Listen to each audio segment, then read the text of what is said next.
আরজিকরের ঘটনায় নাচের মাধ্যমে অভিনব প্রতিবাদ জানিয়ে ভাইরাল হলেন হাওড়া জেলার উদয়নারায়ণপুরের তরুণী। জানা গিয়েছে ওই তরুণীর নাম ঋতুজা ধলে, বাড়ি উদয়নারায়ণপুরের বেলগ্রামে। আরজিকরের ঘটনায় পথে নেমে প্রতিবাদে সামিল হয়েছে রাজ্য তথা দেশবাসী। তেমনি নাচের মধ্য দিয়ে সোশ্যাল মিডিয়ার মাধ্যমে আরজিকর ঘটনার অভিনব প্রতিবাদ জানান ঋতুজা। তিনি একজন মানসিক স্বাস্থ্য বিষয়ে পাঠরতা ছাত্রী, পাশাপাশি তিনি একজন নৃত্যশিল্পীও বটে।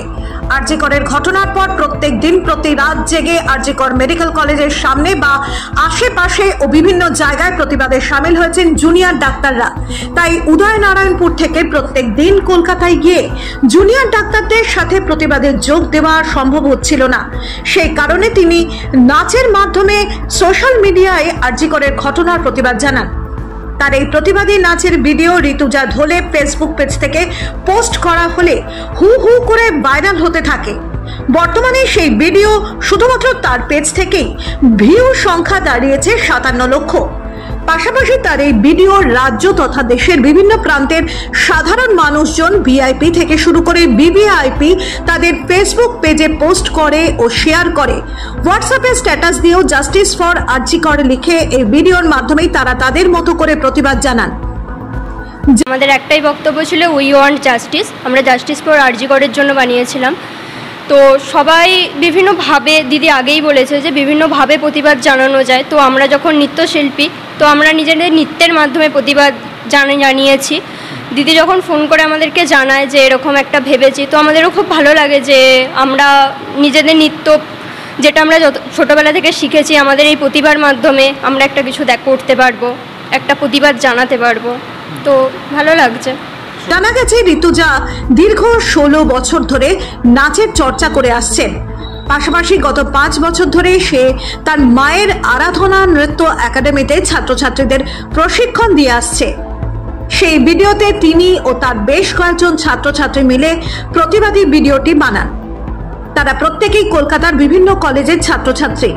এই প্রসঙ্গে ঋতুজা ও তার টিম মেম্বাররা জানান, এই ভিডিও বানানোর মূল উদ্দেশ্য উই ওয়ান্ট জাস্টিস। পাশাপাশি ঋতুজা বলেন, দীর্ঘদিন হয়ে গেল এখনো পর্যন্ত আমাদের অভয়া সুবিচার পেল না। তাই অভয়ার সুবিচারের দাবিতে ও দোষীদের দ্রুত কঠোর থেকে কঠোরতম শাস্তির দাবিতে মূলত এই ভিডিও বানানো। কারণ একজন জুনিয়র ডাক্তারকে তার কর্মস্থলে ধর্ষণ করে মৃত্যুদণ্ড দেওয়া একজন নারী হিসেবে বা একজন সাইকোলজি স্টুডেন্ট হিসেবে এটা কখনোই মেনে নিতে পারছি না। আরও যাতে প্রতিবাদটা জোরালো হয় এবং এটার ধর্ষকদের শাস্তির দাবিতে আমি প্রতিবাদী ভিডিওটা করেছিলাম। এর পরবর্তী ভিডিও আরও বিভিন্ন ইভেন্ট আছে, যেরকম রাধা অষ্টমী আছে, গণেশ চতুর্থী আছে, দুর্গাপুজো আছে। তো এগুলো নিয়ে আমি পরবর্তীকালে ভিডিও আনার কথা ভাবছি।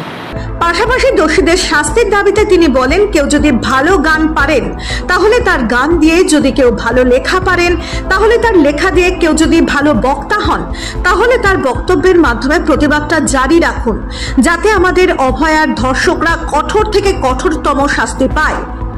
যদি এই সমস্ত ধর্ষকরা শাস্তি না পায় তাহলে আগামী দিনে সমস্ত ধর্ষকরা মাথা চাড়া দিয়ে উঠে দাঁড়াবে, যেটা সমাজের পক্ষে হানিকারক।